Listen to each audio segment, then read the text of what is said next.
Hello, what's going on, guys? GZTV back with another video, and in this video I gotta be quiet because everyone's sleeping. Um, Back with another video, and in this video we are going to be talking about the NBA action that took place last night. I figured I'd get this content out for you guys. I'm going to start editing the second Brockhampton album tomorrow, and obviously I'll try to see if I can listen to the Roddy Ricch album. We'll definitely have the New Music Friday stream tomorrow, so Sunday we can actually talk about all the records. But I don't know. We'll have to see how things go. We're just going to get into all the games. I think there were 11 tonight, so I'm not going to really get into the highlight plays, just kind of run down the games. I kind of want to go to bed here. I did a 2K grind stream tonight for you guys. Every day of Thanksgiving break, I'm pretty sure I'm going to stream, so that's good. Talking about my Celtics first, because usually I cover my favorite team when they play. They played the New Orleans Pelicans tonight, so yeah, probably should have been a better game than it was. Okay, that's a little too dark. Celtics at 23s they beat the Pelicans by 8 in their 9th straight win. Trying to remain mindful in the things they could be doing better as they continue to vanquish one opponent after another. There's still things this team needs to improve on. Obviously, the job's not finished. We don't have a ring in our hands, so we have to continue to kind of improve going into the playoffs. I know the playoffs are a good 65 plus games away, but yeah. So let's take a look at the box score, shall we? I didn't really watch that much basketball tonight. I was kind of hanging out with people, so Jason Tatum put up 19 points and 10 assists, continuing an MVP campaign. I mean, that's a pretty good performance in my opinion. Man, 26 points for Derek White. He shot 75% from 3 and 67% from the field. He played phenomenal tonight. And Jaylen Brown, 27 points, 10 rebounds. He played great as well. 50% from 3, 50% from the field. Playing very well as a team. I mean, my goodness. You look at the Pelicans, really the only big performer was Brandon Ingram putting up 25 tonight, so it is what it is. I mean, Trey Murphy, I'm not sure what happened to him. I believe he got injured.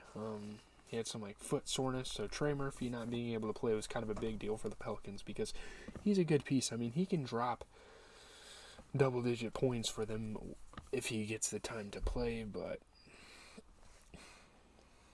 the man averages 12 points a game, so I mean he can put up some good numbers. So maybe if he played the whole game, it would be a different story. But yeah, that's that. Heat and Wizards played.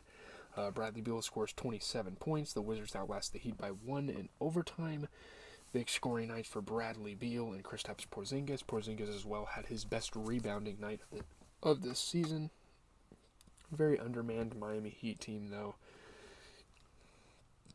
But man, Miami Heat, they're 7-9 after going to the Eastern Conference Finals last year. I don't know. There's a lot of top teams falling off. We'll get to the Warriors in a second, but looking at the box score, I watched a little bit of this game, not that much, just a little bit. Highsmith, who the hell is Haywood Highsmith? Who the hell is this guy? I mean, he put up 12 points and 13 rebounds, so he's got to be something. I mean, honestly, for what the Heat had, I don't think they played too bad. They had Kyle Lowry who had a triple-double. He played amazing tonight. 24 points, 15 assists, 10 rebounds. I mean, yeah, great game for Kyle Lowry. Max Strus putting up 22 points. He continues to play good for this team. I don't really have any complaints because for being undermanned, I think the Heat played really good basketball together tonight. Yeah, I don't know.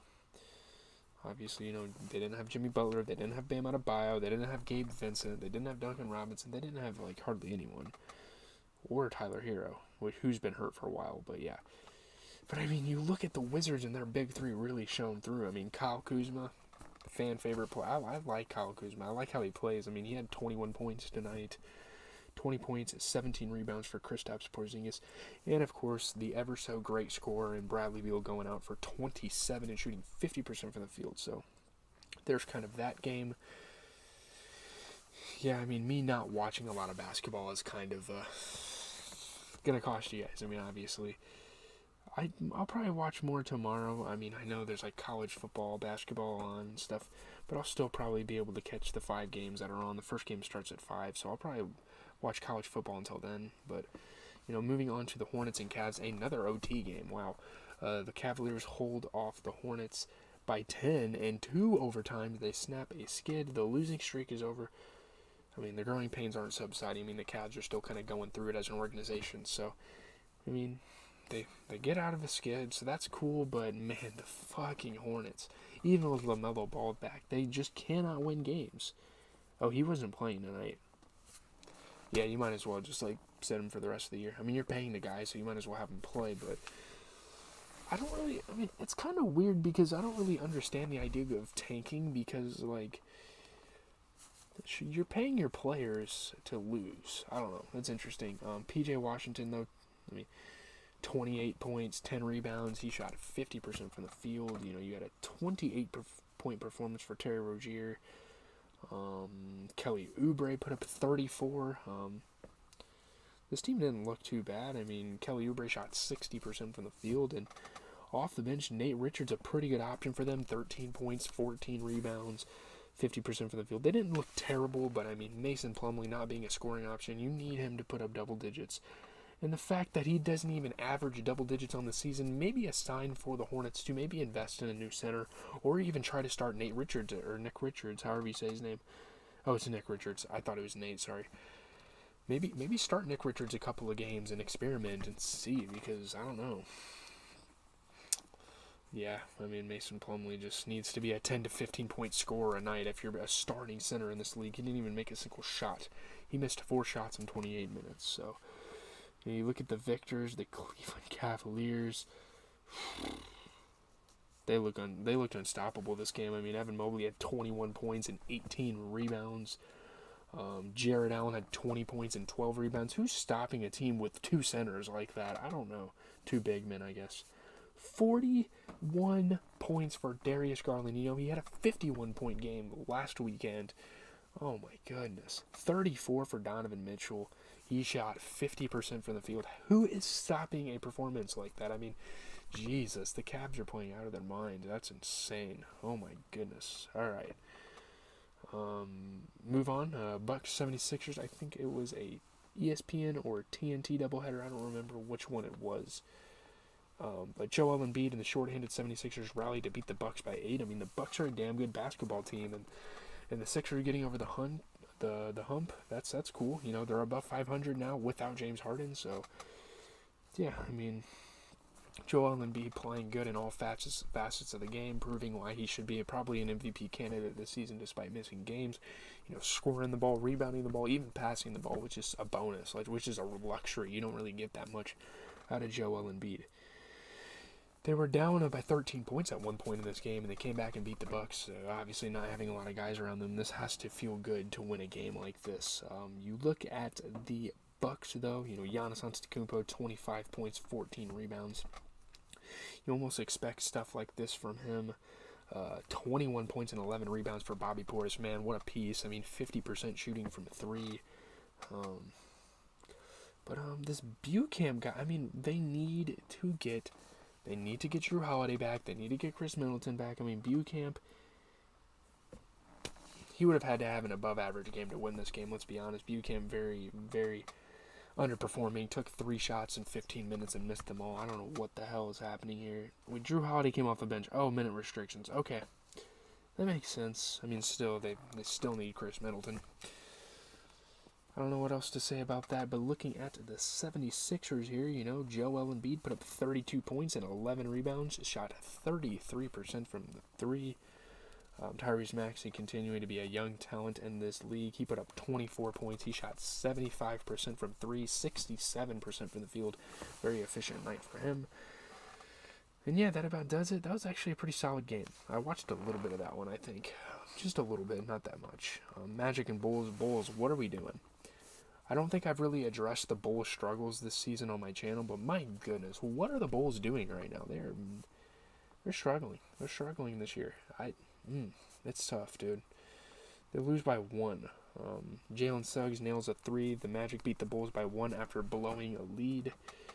Jalen Suggs dribbled up the court in the closing seconds, pulled up inside the arc, stepped back, and unleashed a three-pointer from the right wing with the defender on him. And Jalen Suggs, we've seen he's a clutch guy in college. He comes to the NBA, and he's just like, oh, all day on you. 1 second. I mean, there was 11 games on tonight, so I was trying to see if I should be talking about the highlights. I don't think so, but really the highlight of the game was Jalen Suggs being a beast and hitting a go-ahead three-pointer. I don't know how the Bulls keep losing games. I mean, Franz Wagner put up 20 points. He shot 67% from the three. Wendell Carter, 21 points. I mean, my God, Bol Bol has been playing really, really good this year. 15 points and 10 rebounds. He shot 60% from the field. That's something that my boys in college going to that game can definitely look forward to. He has been a very, very bright star for them this season. I don't think he's like an all-star. No. He might be top 50 in the league. You never know. Maybe top 75. Okay. Jalen Suggs, including the buzzer beater, had 20 points. He shot 33% from three. Look at the Bulls. DeMar DeRozan put up 41 points and shot 50% from the three. I don't know. I don't know how to fix a team like this. I don't know what is going on. Nikola Vucevic had 14 points and 16 rebounds, so glad that he's playing good as a big man for them, as their starting big man, of course. I mean, Vucevic is a Magic legend playing his former team. That's cool. Yes, I said it, Magic legend. This guy has so many records with that organization. Zach LaVine, I mean, what is Zach LaVine doing? I mean, 4 points in 25 minutes. He took 5 threes and missed them and only made one field goal. One field goal in 14 attempts. Probably one of the worst games I've seen from Zach LaVine in his career. Like, oh man. They could have. This is how bad the Magic is. Even if he would have scored one more bucket, they would have won this game. He didn't even have to play that good. I don't know. Jeez, how does DeMar DeRozan put up 41 points against the Magic and lose by 1? That's not good. Pacers Rockets, the other team that my friends are planning on seeing this weekend. The Pacers. Tyrese Haliburton has 19 points. The Pacers rally to beat the Rockets by 8. Pretty good scoring night. Decent scoring night for Tyrese Haliburton. Huge early deficit for the Pacers, but they overcame it. They beat the Houston Rockets, who at this point should just be tanking for Wembanyama. It's kind of the race. It's kind of like a big thing in this league right now. All the teams are like, oh, we want Wembanyama. But look at the box score here. I mean, really all we have is Jalen Smith. I mean, playing some pretty solid basketball, 10 points and 18 rebounds. That's really it. But you look at the Rockets. Man, you look at the box score and you're like, how did the Rockets not win this game? Because they played pretty good. I think the Rockets played good, again, for their situation. I say that about all the trash teams in this league. For the situation, they played good. I mean, Eric Gordon came out and put up 24 points. That's pretty surprising from the vet. I mean, I don't know, man. It is what it is, obviously. They probably don't want to win games at this point. But Thunder Grizzlies, speaking of a team that doesn't want to win games, but are somehow winning games, the Thunder, they're 7-9 right now. I'll have to check the standings, as it's a very interesting storyline going around this league, because the Thunder, I think, are still in contention to be a play-in team. But the Grizzlies beat the Thunder, but Ja Morant leaves with an ankle injury. Man, what a relief that Jaren Jackson is back for that Grizzlies team. They can start consistently winning games. I mean, he was scoring the ball, he was grabbing boards, he was blocking shots. I mean, great defense, great defensive player. Leaving late in the game was Ja Morant. So depending on their opponents moving forward, you might see Ja Morant resting. So there's that for you. You look at the box score here in this game. I mean, really all it was Josh Giddey putting up 20 points and 11 assists, shooting 50% from the field. Lou Dort, a guy that I think is very capable of putting up 15 plus in this league. He just didn't do it tonight. He only shot 25% from the field overall and missed 2 3-pointers. Almost fouled out of the game, 4 points, 7 rebounds. He played 27 minutes. He averages 14 points a game. I mean, that probably wouldn't have even got them the win. He would have had to play above average, so maybe there just isn't a way for this Thunder team to win against a team like this. But You look here, yeah, Jaren Jackson, 25 points, 12 rebounds, 50% from the three. I mean, with Ja now out, I think it's safe to say that Jaren Jackson is going to, and obviously Desmond Bane, I think he's either been resting or hurt for a while. I think it's safe to say that Jaren Jackson moving forward is going to be this team's star player until we get an evaluation on when he's going to play or whatever. I'm not saying he's going to be hurt, indefinitely, but Ja Morant, though, I mean, 19 points, 11 assists. He still managed to play a good basketball game here. Konchar is a pretty good piece. I respect Konchar a lot. I mean, 19 points, 10 rebounds in this one, 70% from field, sorry. It is what it is. We have 4 more games to talk about. Let's talk about the Nuggets Mavs. Luka Doncic gets his 50th triple-double. The Mavs top a shorthanded Nuggets. This Nuggets team, they're still pretty solid. I mean, I don't know if they'll ever win a finals in the Jokic era. We'll just have to see. But